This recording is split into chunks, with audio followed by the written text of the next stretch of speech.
If I see a All right. strange-looking tie with interesting patterns. We are up and rolling now as we come into our next parasha. One of the most famous parshiot, or I should say one of the parshiot that has some of the most famous stories within it that people know pieces of, but may or may not know as a unit. And unfortunately, sometimes when you don't know them as units, you can miss some of the points. So we are in, of course, parasha Vayera. Exactly. And tell me, what are some of the stories that are in this parasha? Don't worry about getting them in order. Just give me some of the chapter headings that you might have if you were writing a book that had these stories in them. What's that? I thought it.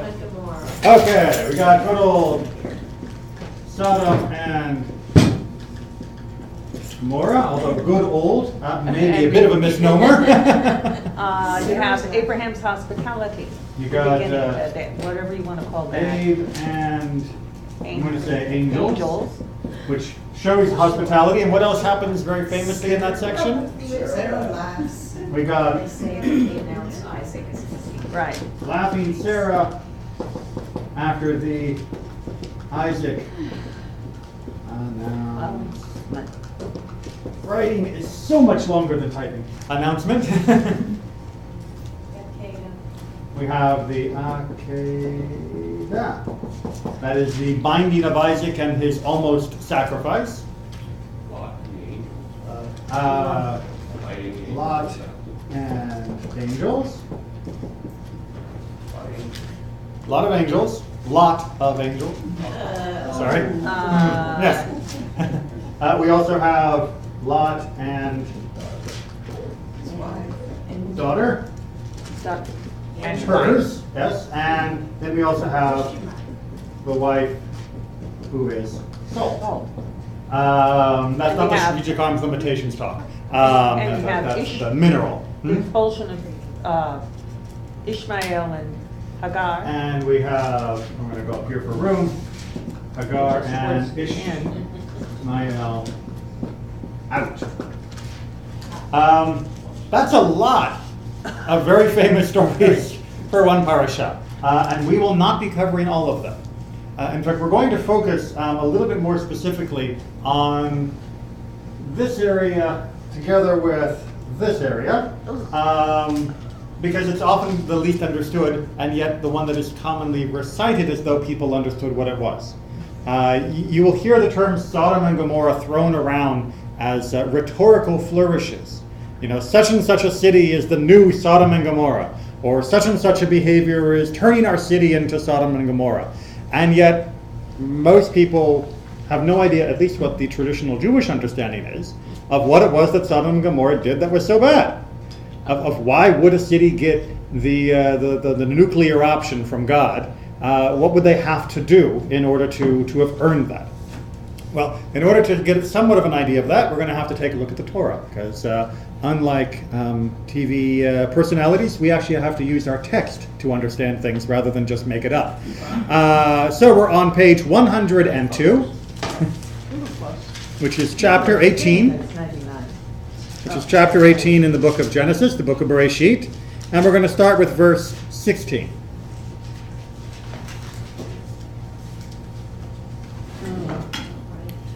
Right at the top of the page, yes. All right. Volunteers? Or just one volunteer? Thank you. The men set out from there and looked down towards Sodom, Abraham walking with them to see them off. All right, so this is the tail end of the story of Abraham's hospitality and the laughing Sarah and the Isaac announcement. And after that exchange has been done, they go off, two of them at least, and Abraham is left. And we can pick up from there. Now the Lord had said, "Shall I hide from Abraham what I am about to do, since Abraham is to become a great and populous nation, and all the nations of the earth are to bless themselves by him?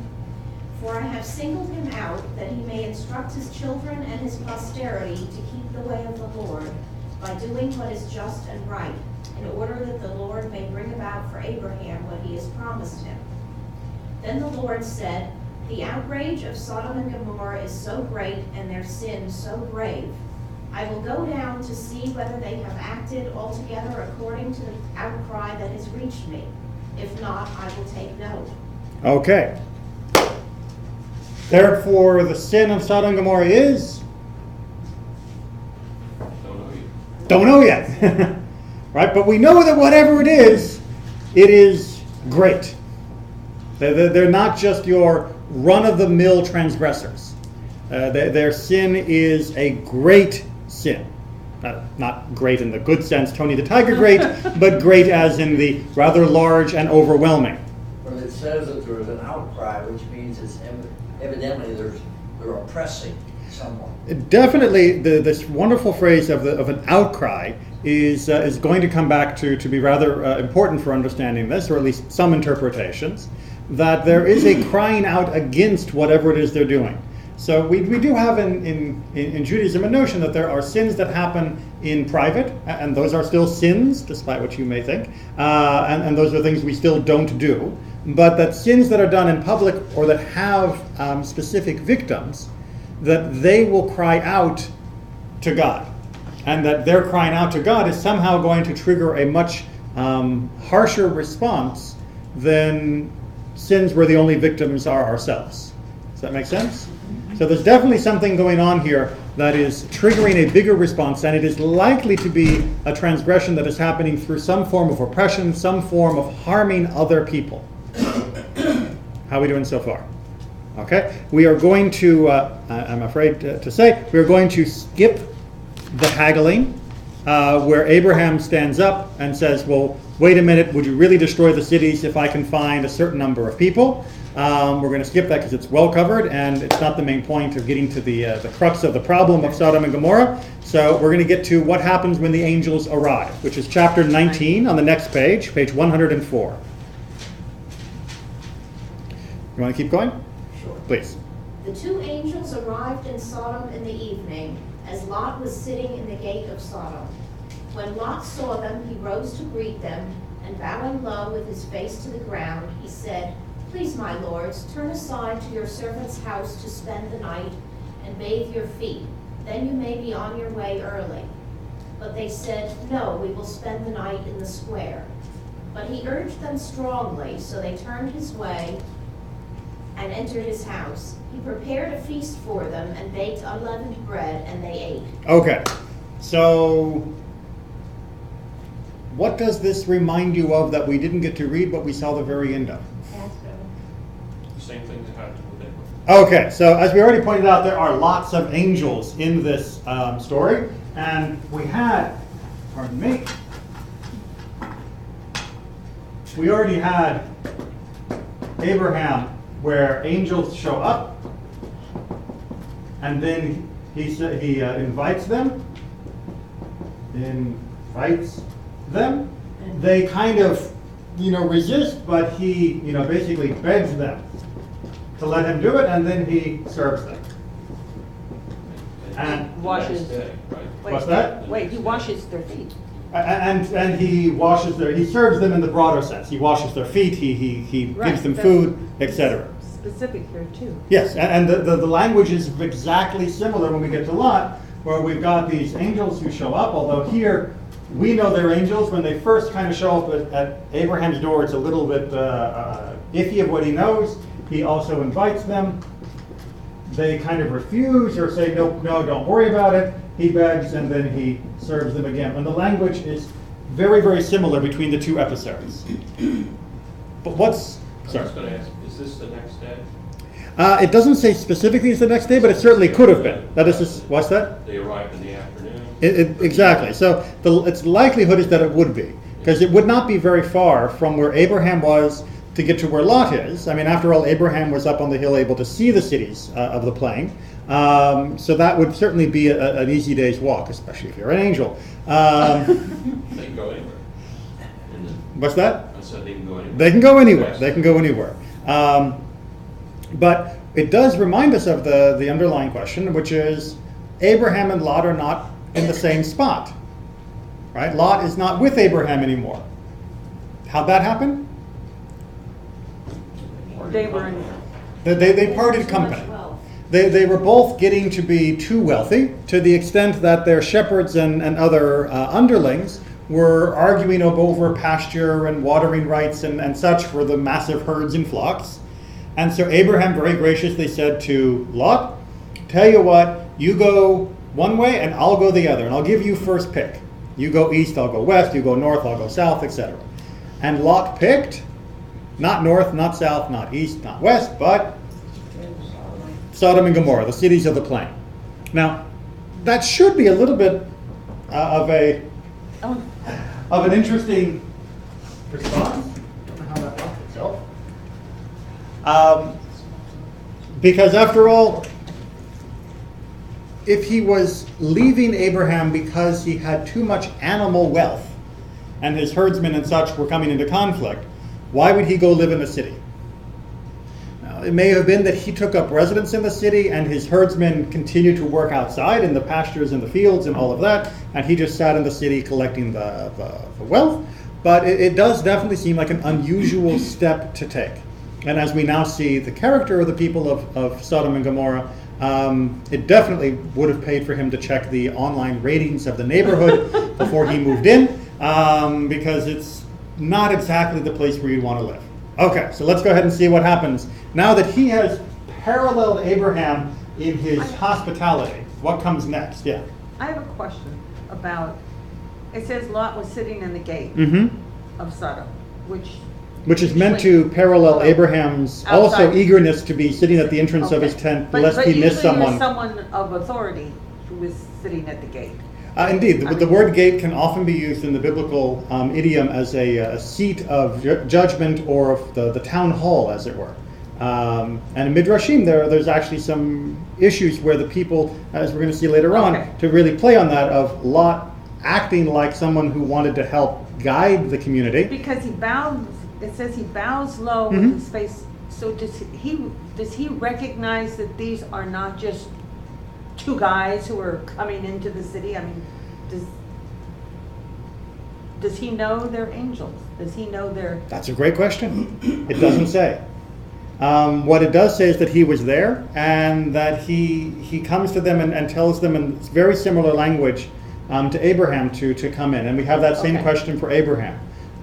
In general, though, it seems to be that he would have done this for anyone coming in. And as we see the response of the people of the city, we might be able to understand why he would be quick to get any strangers off the street for what's about to come. They had not yet lain down when the townspeople, the men of Sodom, young and old, all the people to the last man, gathered about the house. And they shouted to Lot and said to him, "Where are the men who came to you tonight? Bring them out to us that we may be intimate with them." That we may know them in the biblical idiom. What's that?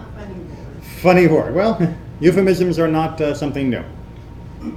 So Lot went out to them to the entrance, shut the door behind him, and said, "I beg you, my friends, do not commit such a wrong." Okay. I beg you, my friends, do not commit such a wrong. What's the wrong? Rape. What's that? Rape. Okay, so one wrong that might be an issue here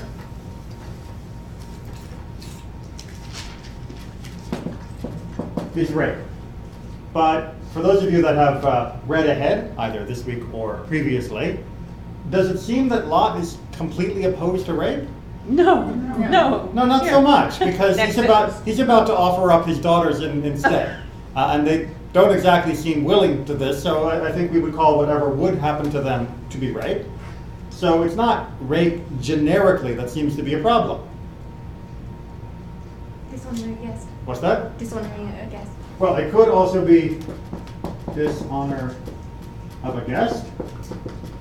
It could be dishonoring a stranger. That is to say, it may be that the wrong is, I've brought them into my house, they're under my protection, therefore do not do the wrong of violating the protection that my house is meant to provide for these strangers.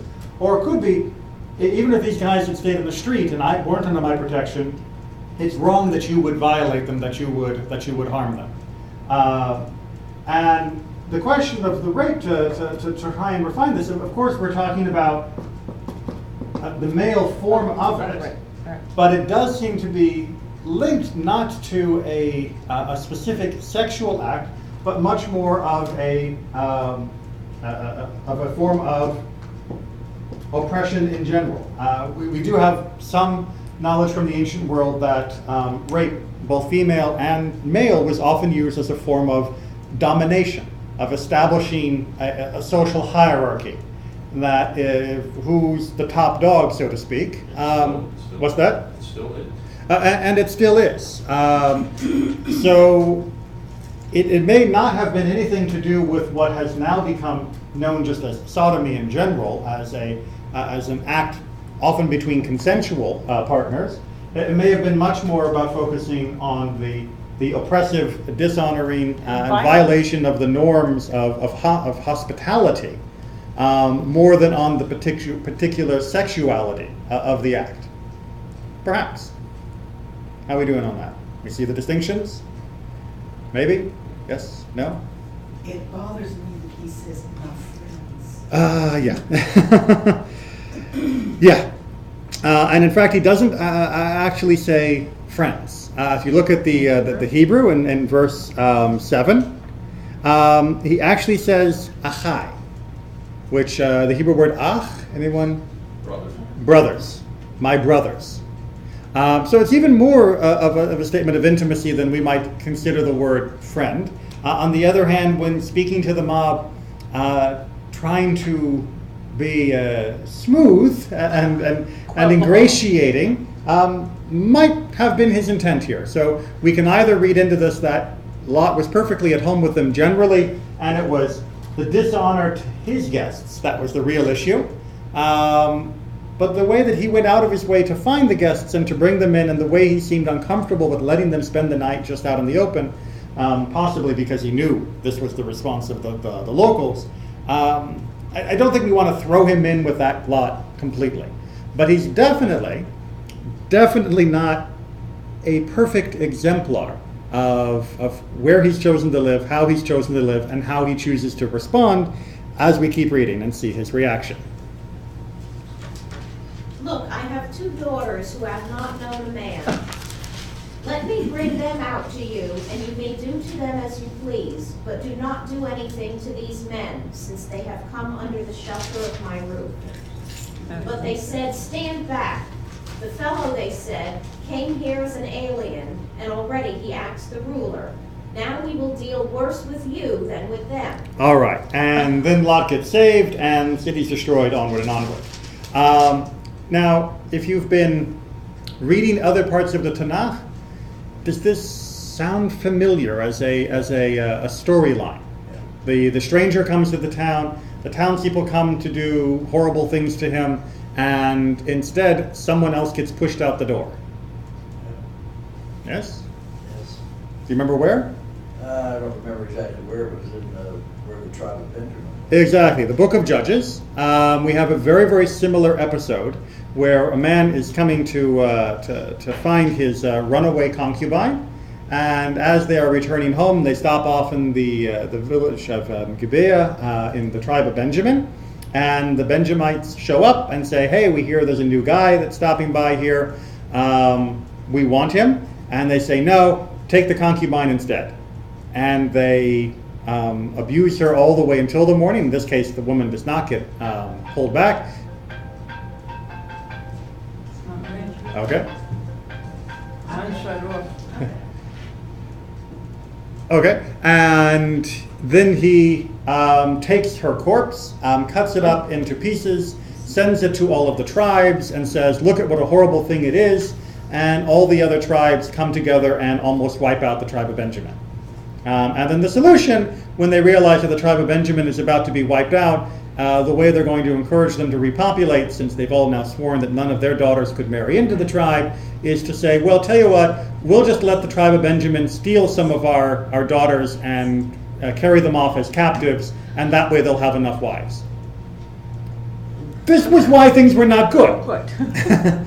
But again, the same issue there seemed to be not necessarily the the sexual act that was the problem. It was the oppressive act, the act of violating the hospitality, the act of taking advantage of someone.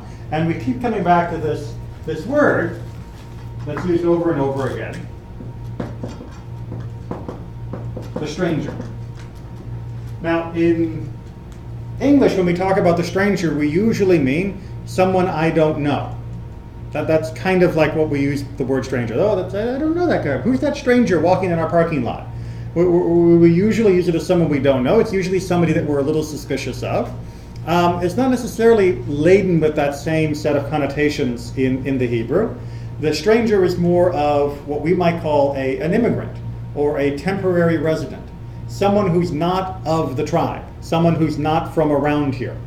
And they could be someone I know. You know, my next door neighbor could be a stranger. Not because I don't know them, but because they are not from here and therefore they lack the same rights as I have, and they lack the same support system. The problem with being a stranger in the ancient world was if someone beat you up or abused you or murdered you, there was no one around who would be on your side by blood relation. If someone were to beat me up, my brother would go after them. If someone was to murder a relative of mine, I would go after them. But if I have no relatives nearby and someone victimizes me, there is no repercussion from the human forces.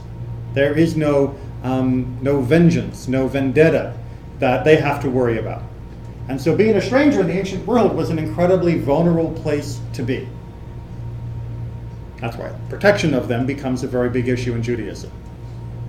All right, but are we any closer to being definitive about what the crime was?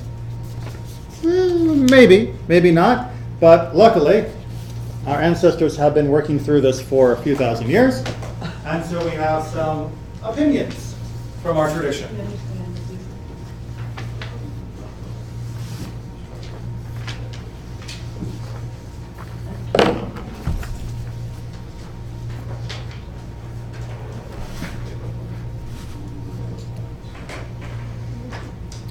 All right, all around? Good. Coming. All right, so we're starting up here with the Book of Antiquities from Josephus, where he gave a retelling of the story of our people so that the Romans would understand us a bit better. Anyone like to do a little Josephus for us? No Latin required? About this time, the Sodomites grew proud on account of their riches and great wealth. They became unjust towards men and impious towards God, insomuch that they did not call to mind the advantages they received from it. They hated strangers and abused themselves with sodomitical practices. God was therefore much displeased at them, and determined to punish them for their pride and to overthrow their city and to lay waste to their country until there neither plant nor fruit should grow out of it. All right. So what's our issue here? What happened to Sodom and Gomorrah? Why were they so bad? They abused strangers. Well, but why did they abuse strangers? They forgot the debt that They weren't owed grateful God. to God. They weren't grateful to God, and why weren't they grateful to God? They didn't give him credit. They didn't give him credit for Their riches and their riches. All right, we seem really reluctant to say that. their riches. All right, so we're going to see a consistent thread actually through a lot of these commentators that the chain of events, although they may argue about the details of what they did, was that Sodom and Gomorrah, and indeed all the cities along the Jordan Plain, were very well-to-do. These were very prosperous places in the ancient land of Israel. And somehow their prosperity blinded them to their connection to God and their dependence upon God and their gratitude towards God. And somehow it also turned them to treat the strangers and others very, very badly. But it's a chain of causation. It's not just they didn't like strangers. There seems to be more of an import here than just how they treated strangers. It was the underlying cause for why they treated strangers so badly. Let's go ahead and see at least one example. There's a few here that are taken from the book of Sanhedrin, from the Talmud, that are giving us some ideas of what they actually did to people. They had a bed. They asked wayfarers to climb in. If the guest was too long, they would shorten him. If the guest was too short, they would lengthen him. And lengthen and shorten, they mean mechanically. So you may have known this from the story of Procrustes in Greek mythology, which is a very similar story. And what we have here is an example of false hospitality. It's, come on in, we've got a bed for you. You're showing someone that you're being gracious to them, and as they lay down, you say, oh, look, your feet dangle off the end. Let me get my axe. And now you'll fit. Or you seem a little short for that bed. Let me stretch you a little bit, and then you'll fit. So there's not just the gruesomeness as being part of the story here, but it's this question of false hospitality. That it wasn't that the Sodomites scared people away from their town. They didn't post guards at the gates saying, stay out of our city, we don't like strangers here. They let people come, they presented some surface level of hospitality, and then once there, abused them. Why would they not just chase them away? Why would they not just chase them away? It's a good question. Any potential answers? Steal anything they were carrying with them. So one reason is if people show up and you're able to rob them, then you're better off than if they didn't come. So that there's a certain proclivity towards theft that might be part of it. That's how they built their wealth, by being the spider and the fly, inviting people in, And killing them and taking their stuff. if you make a habit of this over time, you get pretty wealthy. Also, there's a certain But Sal's point is well taken also, because, I mean, it says that the reason that they abuse strangers is because of their great wealth. So maybe, if they had chased them away, they could have preserved their wealth. They were afraid that somebody's going to come in and steal their stuff. But there's a tale, as we're going to see through here, of from the rabbis of the Talmud, that the Sodomites perverted justice. They twisted it. They flipped things on their head. That where we should be kind to strangers, they weren't only inhospitable, they were outright mean, cruel to strangers. And so there's this reversal of what should actually be done. And I think the rabbis may have, by using this story, tried to say it wasn't that they just didn't invite people in, it's they invited them in and then abused them, which is worse than just saying no room in the inn. Does that make sense? And so it portrays them as being crueler than just someone who is inhospitable. They had a purpose. Well, they had a purpose. Well, let's keep going and see some of the purposes or other examples, and then see if we can divine their purpose more fully. A certain young woman gave some bread to a poor man, hiding it in a pitcher. Because after all, giving food to the poor would be something punishable in Sodom. You weren't allowed to give tzedakah, so she had to give it to him in secret. Once the matter became known, they dogged her with honey and placed her on the parapet of the wall, and the bees came and consumed her. Thus it is written, and the Lord said, the cry of Sodom and Gomorrah, because it is great, whereon Judah commented in Rob's name on account of the maiden. All right, so going back to that first paragraph that we read, where it said that the cry is great, the question would have been, well, what cry was it? And Rav Yehuda is trying to interpret that the cry that was being heard was the cry of this maiden, who was being tortured to death by bees for daring to give someone tzedakah, for helping the poor, for helping someone who might have been a stranger to the community. And again, that perversion, that who are you punishing? You're punishing the person who's showing kindness? That's who gets this horrible death sentence? That it was that complete inversion of what was right and wrong that was causing God to say, this place has to go. Not just you weren't doing right, but you were doing wrong and calling it right. They're protecting their way of life by having this woman be executed in this horrible way. Because, what would happen if everyone gave food to the hungry? We may have a different answer, but apparently their answer was society would fall apart as they knew it. And one last one from the section of the Talmud. If a poor man happened to come here, every resident gave him a dinar, That's a coin. on which he wrote his name. That is the resident. The name of the person who lived in Sodom, yeah. But no bread was given him. So when he died, each came and took back his coin. Exactly. We got the picture here? Someone comes to your door, You don't give them any food, even though they're hungry, but you give them a dinar, you give them a coin. You give them the superficial version of tzedakah, but you write your name on the coin. They go off, they go house to house to house looking for food. All they get are these dinars with names written on them. And so, of course, they starve to death. And then once they fall down dead in the street, all the citizens could come, take the coin with their name on it, put it back in their pocket, and they were done. That's pretty cool. That's pretty cruel. That's pretty cruel. But think of the picture that the rabbis are trying to portray here. These are people who could say, hey, I gave the guy tzedakah. I just didn't give him anything that would actually help. It's a mockery of what is true justice and true kindness. The same way that the bread was a mockery of true hospitality.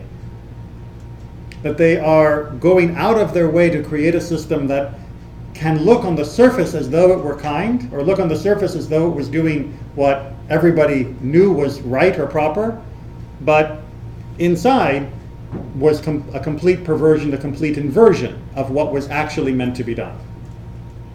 It looks like a coupon or a certificate for what they need, but not really what they need.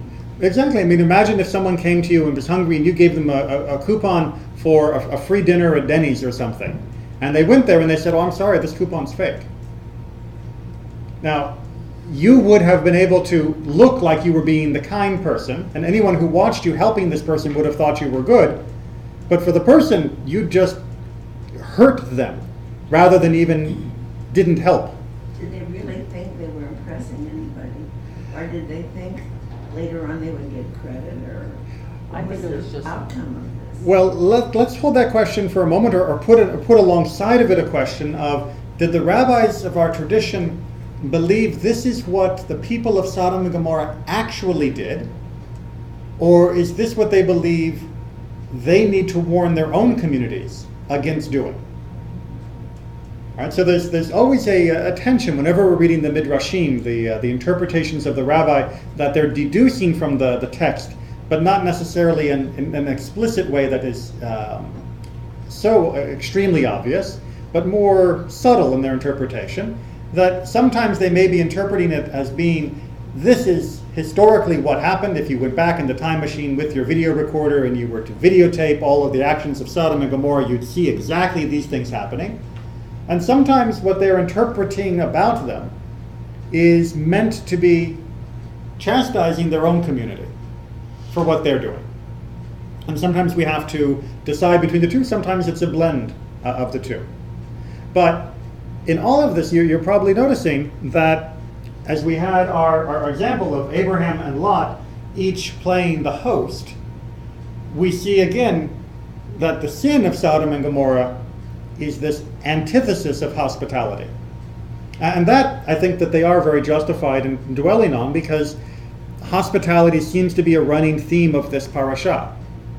And so to talk about the sin of Sodom as being the antithesis of hospitality would make perfect sense. It would fit in with the pattern of the stories of the parasha. This is all happening because the rabbis passed this rule that this is what they should be doing. So what was the purpose of the rabbis to pass this rule? Which rule? The rule that they should give them Oh no, that wasn't the rabbis. This is long before the rabbis existed. That wasn't the rabbis making the rule about the coin with the name on it. Who made those rules? The people of Sodom and Yeah. Gomorrah. The people themselves? There were no rabbis in Sodom and Gomorrah. I'm happy to say there were no rabbis in Sodom and Gomorrah. There were no representatives or no? There had been no Torah given yet. There had been no Judaism formally established yet. Abraham and his family were the only living representatives of Judaism at the time. So Sodom and Gomorrah should have been connected to the 7 laws of Noah that we talked about recently. But instead they were flipping justice on its head. And that was their own decision. There was no real authority. Well, it was their own authority. It's the authority of any community to decide what it wants to do. Remember, ultimately there is always implied approval by the community, no matter how hierarchical or tyrannical the rulership may be. If the people allow the tyrant to continue to rule and enforce and live according to their laws, they are complicit in those That's laws. what always bothers me. How could people stand by and let these kind of laws be made and not say anything? Oh, well, we'll get to that in just a second, but it's actually very easy to imagine. But what's happening here is not the people standing by; the people are participating in the perpetration of evil. It's not that the people are letting the government of Sodom and Gomorrah treat strangers this way.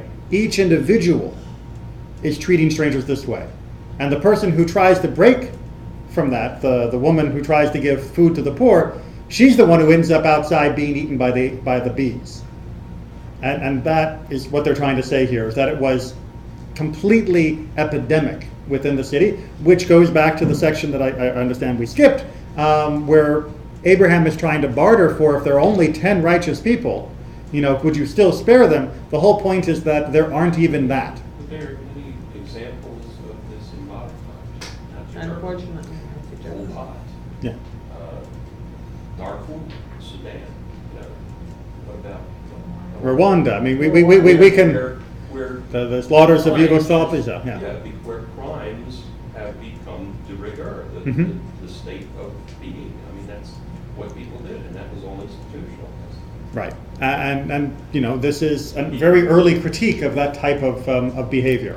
Let's go ahead and I want to make sure that we have time to finish our texts as we continue our discussion.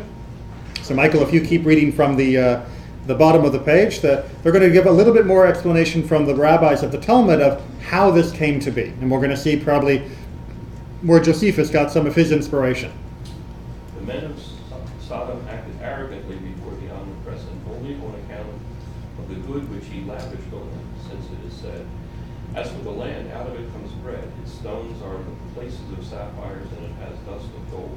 That path no bird of prey knows. The proud beasts have not trodden it. All right, so from Job, the rabbis take this verse and say, what land could this be that is so perfect, that is so beautiful, that is so drenched in wealth? And they say, since we know of no land like that now, it must have been what Sodom and Gomorrah used to be like. Sodom and Gomorrah used to be a land where the very ground was littered with sapphires, that the streets were paved with gold. I think I've heard that phrase used elsewhere. But the dust itself is gold. They didn't have streets, they had dusty walks, so that's the equivalent. And that was what Sodom and Gomorrah were like before the destruction. And so what happened? Said the men of Sodom, since bread comes forth from our land, and silver and gold come forth from our land, and precious stones and pearls come forth from our land, we do not need people to come to us. They come to us only to take things away from us. Let us go and forget how things are usually done. So forget how things are usually done is a phrase meaning let's forget the way of normal living, the way of normal humanity, the basic human code of you don't go around killing people for no good reason. And because we have all this wealth, the more people who come, what happens to my share of the wealth? It's less. It's less. Share. I'd have to share. We see that we've got a good thing going here, and we see every newcomer as a potential threat, someone who is going to take from this. The poor guy that shows up at my door asking for bread, well, why should I give him bread? He shouldn't have come here. It's my bread. It's our bread. And if he takes it, we have less. So why would I give him anything? Why would I help the poor? This is ours. Got it? Okay. And they continue, the rabbis, to use two more verses for describing this area. In the thought of one who is at ease, there is contempt for misfortune. It is ready for those whose feet slip. The tents of robbers are at peace, and those who provoke God are secure, who bring their God in their hand. All right, so again from Job, to provide a contrast to this, you have, not a contrast, but a continuation. You have this place of plenty, and what happens to the people there who become so arrogant and so unjust to those who are in need? They sit back in their plenty. They are at ease, right, because they have such a great deal of goodies, and they have contempt for misfortune. If I'm comfortable, if I'm well provisioned, if I'm well stocked and someone comes to me who is hungry or tired or in trouble, I have contempt for them. Why can't you get your act together? Get a job. Why can't you, pull yourself up by your bootstraps? Don't bother me with this. Just work harder. Misfortune is something that is held in contempt if you have it made. And that's what the rabbis are saying about Sodom and Gomorrah, is that they felt they had it made, and those who came to them, who were strangers, remember the ultimate vulnerable, the person who had no one to back them up, the person who had no one to vindicate them, and the person who had no legitimate claim to the land, save that which was ratified and authorized by the people, which is what's going to happen next week when Sarah dies and Abraham has to buy a piece of land to bury her. Those without any claim to the land can be resented by those who were born with that claim. Because after all, if you come, I have less, or at least that's the perception. And then to draw the bridge with a verse from Ezekiel where Ezekiel is comparing the people of Israel to the people of Sodom and Gomorrah. And so it says, as I live, says the Lord God, your sister Sodom and her daughters have not done as you and your daughters have not done as you and your daughters have done. Meaning you're worse than Sodom and the others. Behold, this was the guilt of your sister Sodom, and she and her daughters had pride, surfeited food, and prosperous deeds, but did not aid the poor and needy. They were haughty and did abominable things before me. Therefore I removed them when I saw it. All right, so that's taken from the Tosefta, but it's then repeated in the Talmud. So this notion that the main crime of Sodom and Gomorrah was this unwillingness to take care of the poor, who are often referred to as the stranger, because after all, if they had family around, then the family would be taking care of them. So if they're poor, they must be a stranger, was the implied feeling, is not something that the rabbis just invented. And it's not a stretch to read it from the original text in the Torah. This is how Ezekiel interprets the behavior of the people of Sodom. And as we're going to see, it's also how the prophet Isaiah interprets the people of Sodom. How are we doing so far? Okay, one more homiletical reading, then we'll hit Isaiah. Shouldn't the Torah state the cry of the oppressed in Sodom and Gomorrah is great? All right, let's make sure we understand his question. If you turn back to our first section that we read, which was on page 102, and in verse 20, or verse 21 is the actual line of the outcry. It says that the outcry has reached me. And the question that Rabbi Trunk of Kutno is asking is, shouldn't it say the outcry of the oppressed has reached me?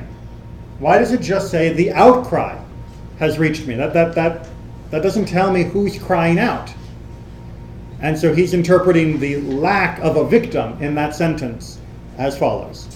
The answer is that in most cases it is the swindler and the robber who cries out the loudest, claiming he has been cheated or robbed. We follow that? Maybe? Yes? So, when a poor person comes to a door and the person inside who has plenty refuses to give anything, which of them is more likely to shout at the other? You think the poor person who came begging, or the person who denied giving them anything? The one who denied them all. The one who They denies. riot at. Yeah. What are you doing here begging at my door? And they might say in modern society, that's what we pay taxes for. Why don't you, go get food stamps or something? You don't need to come begging at my door. What's wrong with you? Why aren't you looking for a job? You shouldn't be coming around getting a door. Whereas the poor person is less likely. There are some aggressive panhandlers, but the poor person historically is less likely to be the one who is going to shout and cry out. And so by losing the word oppressed from this verse, he is arguing that what God was trying to tell us was that the cry of Sodom and Gomorrah was the cry of those who refused to help. Their own cry of outrage that they had been asked to help was what reached the ears of God, not the cries of their victims. So also a way of justifying their own behavior.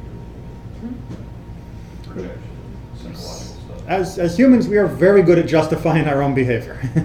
And indeed, that would be a classic example. A biblical example, in fact. All right, so let's read Isaiah as he reads the riot act about Sodom and Gomorrah.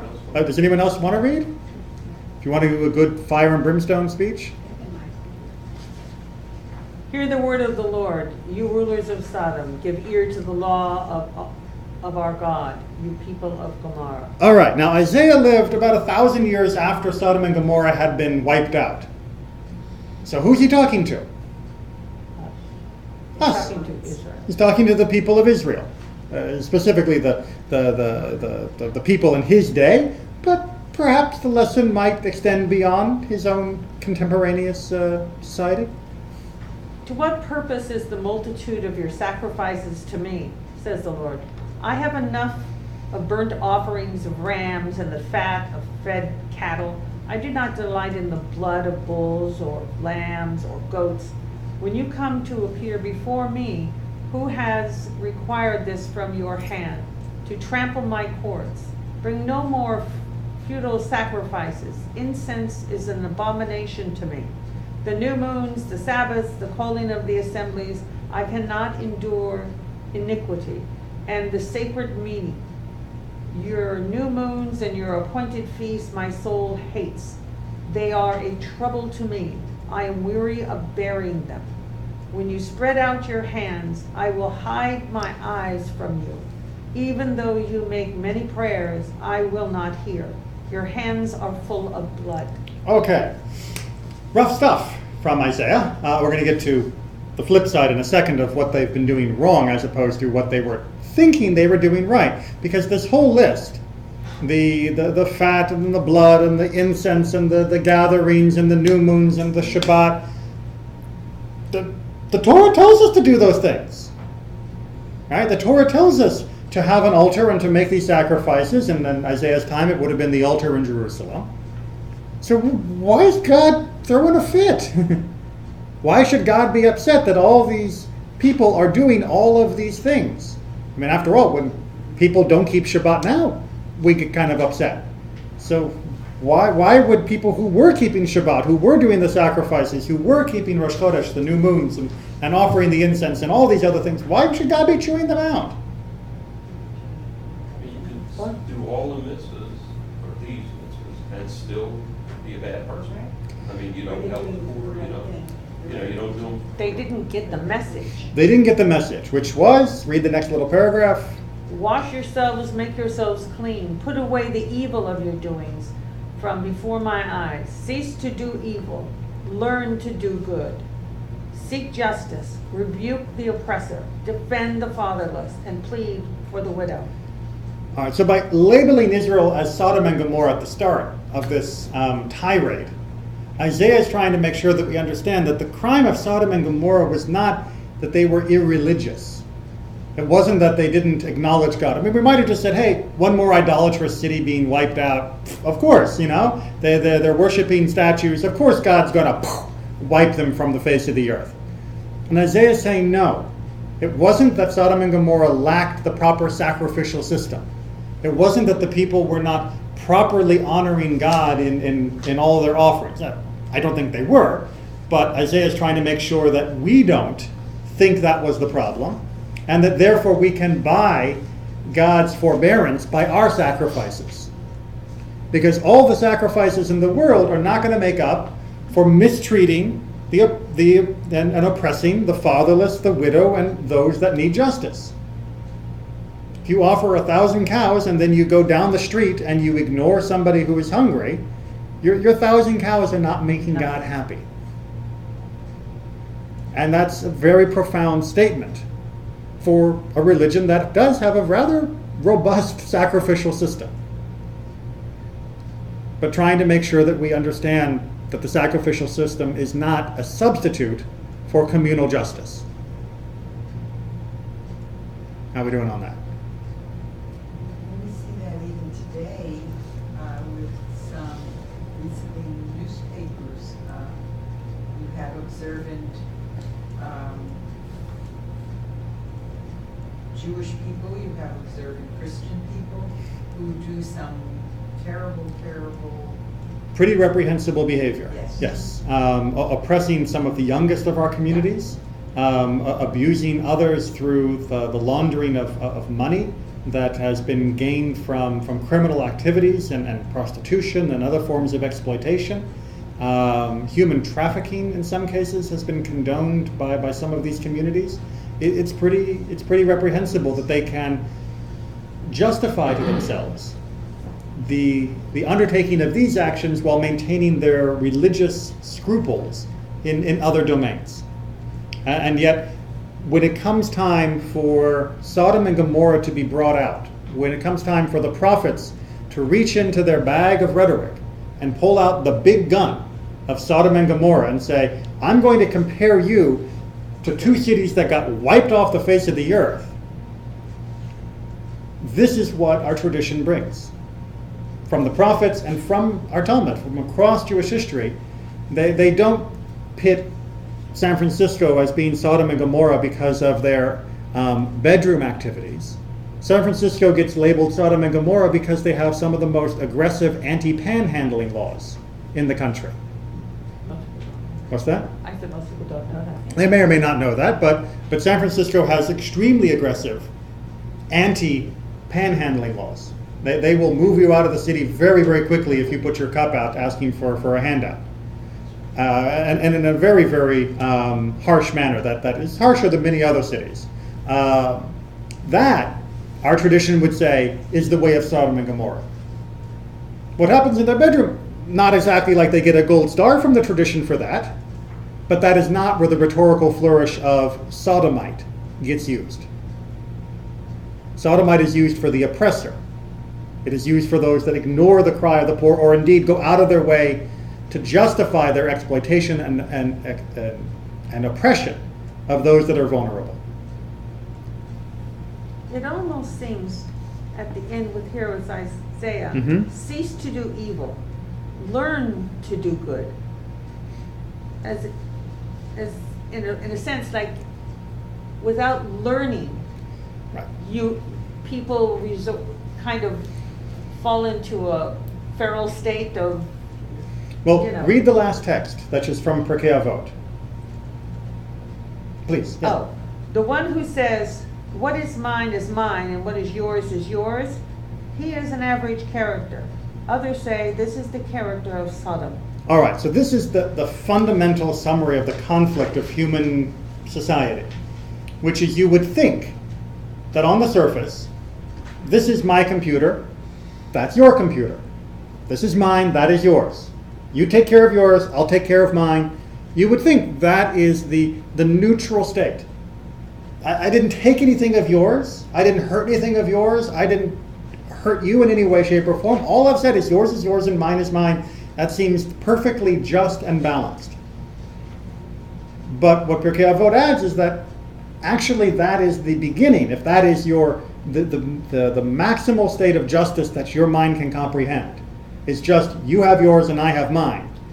That's what creates Sodom and Gomorrah. Is the feeling that I don't have any obligation to you and you don't have any obligation to me. That we are each discrete pockets of individual material. And there is no claim, no responsibility, no duty that breaches those borders. That I am the sovereign self in the modern term. That is the genesis of Sodom. It's not inherently evil by itself to say what is mine and what is yours. But the potential to go down the road that is described by Josephus in the Talmud, to go from I've got mine, you've got yours, and just because yours is insignificant, it's inadequate to keep you alive, that's not my fault. That's not my problem. I didn't take it from you. That attitude is the genesis of Sodom and Gomorrah as a society, and which brings upon it similar repercussions. Maybe not fire from heaven, but certainly the dissolution of having a society that will function. The doer of evil doesn't necessarily recognize that Right. he is All I said was what's mine's mine and what's yours, yours. The fact that I stepped over your body while you were starving, I didn't make you starve. I'm not evil. I didn't steal food from your mouth. And that sense of rightness, of the behavior, is what the rabbis were attacking, because they knew that that was such a natural, neutral position for people to think. And they said, no, that's wrong. That's wrong. I mean, yes, it's yours. But if that's the limit of your view of what society and justice means, then you will eventually commit evil. If that's as far as you get, then you will eventually commit evil. And that's what they mean at the end of that first Talmud of the page on the first, where it says, "Come, let us go and forget how things are usually done among us." They had to forget the proper balance of a society where we have mutual responsibility and duties to one another, as well as our rights and privileges as alongside it. We have to forget that. And that means that we would then have to relearn to do good, as Isaiah says. It's the good that every child knows once they get past the toddler, it's mine stage, is that you share. And that there's nothing wrong with sharing. And usually when you share, you don't end up with less than you would have had. You usually end up with more. And usually end up a lot happier. But we forget that at a certain point if we let ourselves. And then we justify our new set of values as being just fine. Right? I gave the guy the dinar. I know he wanted bread, but I gave him a coin. What do you want from me? Is it my fault? All right. Keep studying, keep learning. See you all on Shabbat, I hope. We have a very special consecration this evening, this coming Friday night, for our kindergarten first grade class that are celebrating having begun their formal Jewish education. So it'll be cute and wonderful, and a wonderful reminder of we are still making sure that the next generation does not forget the lessons of our tradition.